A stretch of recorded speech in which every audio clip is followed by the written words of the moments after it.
владата субвенционираше, ќе ве потсетам некако како тоа да се заборави, околу 250 милиони евра заем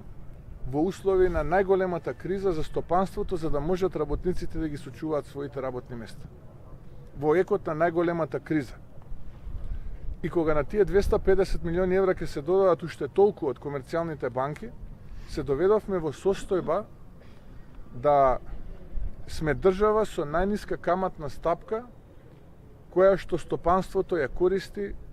во заемите и во развивањето на своите бизниси, а при тоа и зголемувањето на бројот на работни места, што впрочем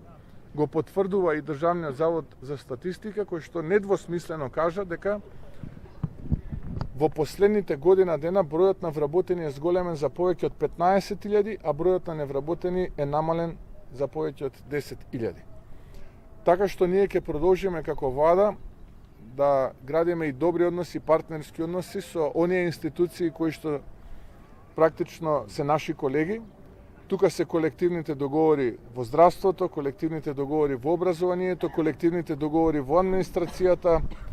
во МВР, во одбрана и така натаму, така што ние со 95, би рекол, можеби и некој процент повеќе од нашите колеги ги имаме регулирано односите до крајот на мандатот на оваа влада, а тоа е 2028 година. И ние ќе продолжиме во таа насока да се движиме и така да се однесуваме.